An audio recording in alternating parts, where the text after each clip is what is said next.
Hello students, this is Mr. Damiani, And Dylan Hodberg. and we are going to be working through lesson 2.3 on page 81 of your math workbook.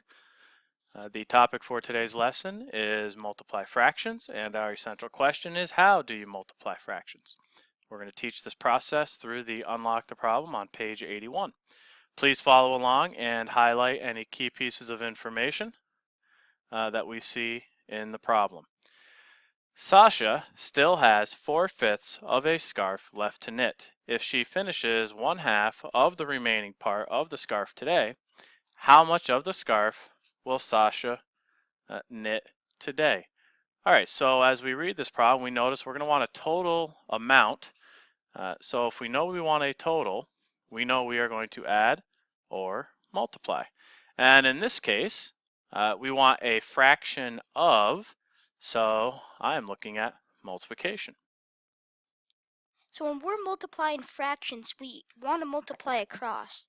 So we're going to write a 4 here and a 5 here. 1 times 4 is 4, and 2 times 5 is 10. Now that is not a reduced fraction, so we want to reduce it. So we're going to put a 4 down here, and 10 over 4 can be simplified by a 2 over 2. And 4 divided by 2 is 2. 10 divided by 2 is 5, and there's our reduced fraction. Okay, so now we're going to go ahead and finalize that answer. And 1/2 times 4/5 equals 2/5. So Sasha will knit 2/5 of the scarf today. All right, what I'd like you to do now is go ahead and look at example 1 near the bottom of the page here. And you'll notice that in example 1, we're going to be asked to multiply with mixed numbers. I have 1 1/4 times 1 2/3.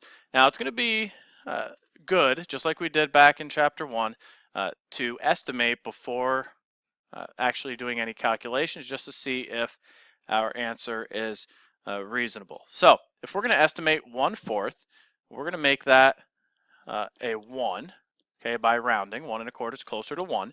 And the 1 2/3, we're going to say is actually closer to a 2. So I'm going to write that in there. So our estimate is going to be 1 times 2. So we should end up with an answer of about 2. Now, when we are multiplying by mixed numbers or any types of fraction, we always want to multiply a top and a bottom by a top and a bottom. So that's the frame, or the kind of the mold that you want to get all of these fraction problems into. And if you notice, the 1 1/4 is a mixed number and the 1 2/3 is a mixed number. So our goal is going to be to get those into improper fractions or top heavy fractions. So if I'm looking at the 1 1/4 right here, I am going to change that into an improper fraction by doing time to add. That's a saying that might be familiar to some. So 1 times 4 is 4, plus the 1 is 5, and that's how you end up with the 5/4, denominator staying the same. So if I'm going to do that with the 1 2/3, I'm going to go 3 times 1 is 3, plus the 2 is 5, and I'm going to end up with 5/3 as my improper fraction for 1 2/3. All right, now, like Dylan showed us up above there, we're going to go ahead and multiply our tops with our tops and our bottoms with our bottoms. So 5 times 5 is 25, and 4 times 3 is 12. So I have an improper fraction of 25/12. What I'm going to do now is take that improper fraction using my remainder, and I'm going to write it as a mixed number. In order to change an improper fraction into a mixed number, we are going to dump and divide, or tip over our top-heavy fraction. So that means 25 would be in my house, 12 in the driveway. 12 goes into 25 2 times. I get a 24. Subtract, I get a 1. So we write this as 2, our remainder of 1, over 12. And you'll notice our denominator from 25/12 does not change. So we have 2 1/12.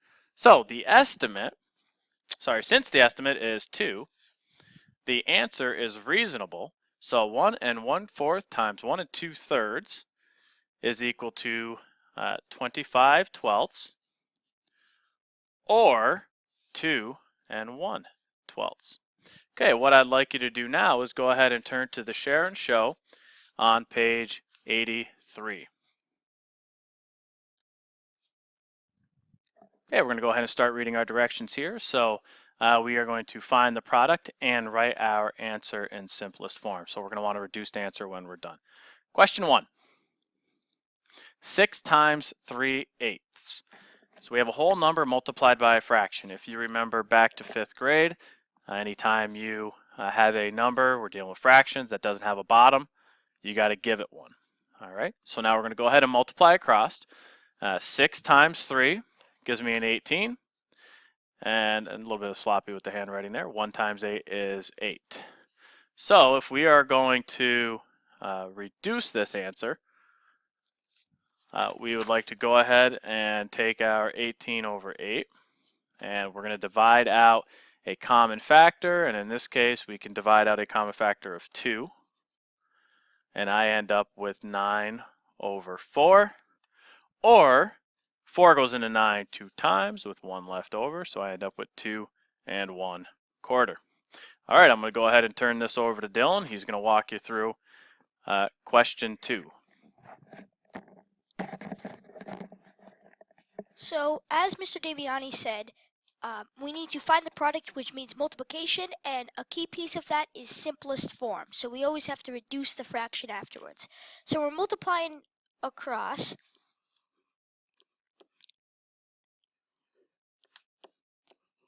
Okay, so 3 times 8 is 24, and 8 times 9 is 72. So we have 24 over 72, but that is not simplest form.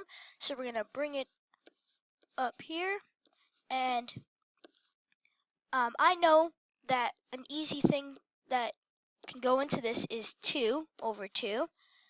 We get 12 and 36. So that can still be simplified. Again, we can simplify that by 12 over 12, and we get 1 and 1/3. So our answer is 1/3. Okay, thank you, Dylan. Fantastic job of explaining. I am going to show you another way to reduce within the multiplication problem. So I'm going to go ahead and do this in black here, and I'm going to rewrite. I'm going to go ahead and rewrite 3/8 times 8/9. And I'm going to look at trying to reduce within the problem. So what I want to do is I want to look at my tops and bottoms, and I want to see if they share any common factors. So the first thing I notice is I have an 8 here and I have an 8 here. And what I'd like to do is go ahead and divide out an 8 on that top and bottom. So if I divide 8 by 8, I get a 1. Divide 8 by 8, I get a 1. All right, so again, I'm canceling out factors. And then I look at my other top and bottom, and I notice I have a 3 and a 9, and I know 3 goes into 9. So I'm going to divide both of these by 3. 3 divided by 3 is a 1. 9 divided by 3 is a 3. So I'm left with a 1 over 1 times 1 over 3. When I multiply that out, 1 times 1 is 1, and 1 times 3 is 3. So you have two options for reducing within this multiplication problem. You can reduce at the end, like Dylan did here, with a 24 over 72, or if you notice the tops and bottoms that can be factored, you can reduce within the problem. And that just helps, that really avoids working with some bigger numbers. You don't have to work with 24s and 72s. You can work with 3/8 and 9s. That's a great way of doing it. Now what I'd like you to do is I'd like you to go ahead and pause the video, and I want you to set up the work for question 3. Do not solve it. I just want you to set it up. So pause the video and go ahead and set up question 3. All right, I'd like you to go ahead and follow along with me. Sam and his friends ate 3 3/4 bags. Got to get my marker ready here. 3 3/4 bags of fruit snacks. If each bag contained 2.5 ounces, how many ounces of fruit snacks did Sam and his friends eat? Again, we are looking for a total. And keyword in this case is each. each is going to tell me to multiply. So I want to go ahead and get that set up. We are going to multiply 3 3/4 times 2 1/2. All right, like I said before, we want to make sure we have tops and bottoms to multiply by. I have two mixed numbers, so I want to change them into improper fractions. So I'm going to do time to add. 3 times 4 is 12. 12 plus 3 gives me a 15 over 4 times 2 times 2 is 4 plus 1 is 5 over 2. Okay, now I'd like to go ahead and check to see if there's any tops and bottoms that I can reduce within this problem. I have a 15, a 2, a 5, and a 4, and I cannot reduce there. So I'm going to end up with an answer of 5 times 15, which is 75, 4 times 2, which is 8. So I have an answer of 75 eighths. If we dump and divide this, 8 goes into 75 9 times with 3 left over. So the answer here is 9 3/8 ounces.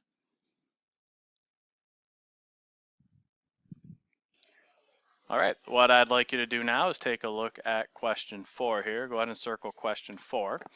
I would like you to go ahead and try question 4 on your own. And notice that there is some order of operations here that have to be applied. So you would want to go ahead and do subtraction here with your common denominators first, and then multiply that answer by 3/5. So go ahead and complete question 4 on your own. All right, I'd like to go ahead and thank Dylan for doing a fantastic job of joining us with this video. And if you have any questions, make sure, as always, that you go ahead and get those on a post-it note. So thanks for taking the time to watch the video. Have a great night. Bye.